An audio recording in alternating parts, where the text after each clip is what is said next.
pennies have finally arrived. I know some of you are waiting for them. This is what they are. They are the odds and ends that were left from the plaid kits, plus some of the others that I dyed. And I'm just going to dump them here. I do have company. Felix is here, so we'll see how that goes. There's a lot in a package. There's no 2-inch. 2-inch are big and bulky. This is 25 2-inch. So you can imagine how big 100 is. So I don't have the 2-inch. Our cutter is not really good. It's on its last pound. So we don't do the 2-inch anymore. But I will have wool. If you're needing 2-inch, I have some dyed wool that's going to be on soon.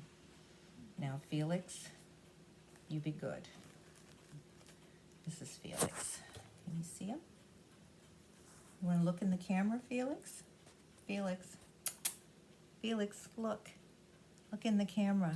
Say hi to everybody. Okay, as before, there are pieces, there are little pieces on it that you can see. You'd need to just snip those off. Very simple.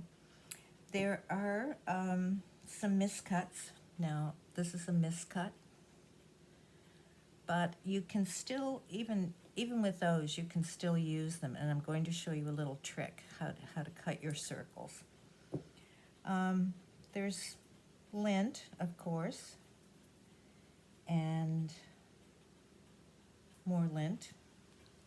They're all different colors. They all go together. Now, I do have some of the little ones. These are almost impossible to cut by hand. Trust me, they are. You can put 3 in a 2-inch circle, or in a 1 3/4 inch circle. They also go for the 2-inch circle. You put a center, and then you fit them around. And I need some more. So you get the look of a flower. I need one more. There's one. So you get that look. Now, if these are very easy for Luke to cut. He can do a lot of them in a short length of time. And we do have still scrap that I can get those out of. So if you're interested in just a bag of those little tiny pennies, all different colors, leave a note either on the group or in the video or whatever, and we'll see what we can do. There's a miscut. That's probably the same one. But these are the pennies, and they're all different sizes. There are different, that's a little bit bigger, smaller, there's smaller yet somewhere, and there's the little ones, all different sizes, and really good colors. They all go together. So this is how they will come to you in the bag. I didn't count them, and I didn't check them over, so that's why they have miscuts in them. But I'd say probably the same as before, 900 to 1,000 pennies, counting those little ones. Now I want to show you a trick to cut pennies. You need something round. Now, it doesn't necessarily need to be an exact size. It doesn't need to be a 2-inch. It doesn't need to be 1 3/4, 1 1/2, 1 3/4, any of those sizes. Find something in your cupboard, covers for cans or whatever. It's not the size that counts, it's how they fit together. It's how they, the look that you want, like that. If you don't want that size, then you go down to another size. And, no, Felix. No, no, no, no, Felix. No, you be good. You can go down to another size. It's the look between each penny that you're looking for. So it's no particular size. So you take you make a template out of cardboard or whatever, and you cut roughly the size of your template. Then you go to the dollar store and you buy double-faced tape, and you take a piece off,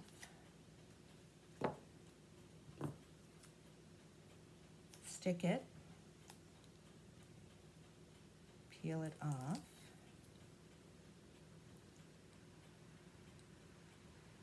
doesn't come off. So you don't have to hold the template really. You hold it for comfort and you cut. And if you're doing a piece of cardboard, I'd suggest to do a heavier piece of cardboard because it gives your scissors a guide. Like this is Colleen's plastic templates, and it's a guide for the scissors. And in no time at all, you have a 2-inch penny. You can reuse this, put it on again, it'll stick. And then when it'll stick, and when the sticky is gone, just put another piece of tape on. Now, many of you have the marriage rugs and the plaid rugs. This works very well for that. Take your double-faced tape, stick it on. You will need to have a circle the size of your tongues. And do remember with the plaid rugs that the center tongues are a different width, so you can't use the same one for everything. And then you just go around. I'm just going to rough this. Have the template for the guide for your scissors. And we need just a little bit off of that one. And there you go. It's that simple. This is such a good trick, really. It's the best thing. Of course, when you get to the smaller sizes, let's get a small size. When you get to the small sizes, it's more difficult to cut them by hand. But just get a small circle and put a little tiny piece of tape in there. Put it on your wool. Stick it on your wool, and it's easy. And it's so nice because normally if you're cutting circles, one of the old ways was to do freezer paper, and you mark it, and then you iron it on, and then you cut it. And it's just a lot of work. With this, you just keep sticking your tape on, use the same template, just whatever circles you have in the house, and it's so easy. You can also mark your fabric and cut it with your rotary cutter and your quilt thing, so that you have the little tiny squares all cut, and then that's all you do is stick your template on and cut and go. Oh, Felix. I see Felix. Oh, he loves wool. And that, I believe, is everything for the bags of pennies. So I will have them on the website, and I hope you enjoy. A bag of pennies will make a lot of rugs. A lot of rugs. I have to get these away from Felix. Felix loves pennies. probably have some of Felix's hair in every one of your kits, because it's just almost impossible to work without him enjoying the wool. Say goodbye, Felix. Say goodbye. Say goodbye. Say goodbye. He's the one that broke my bowl. See, this is my old bowl. See what he did to it? We glued it back together. Bad kitty. Okay, well, happy stitching, and goodbye for now.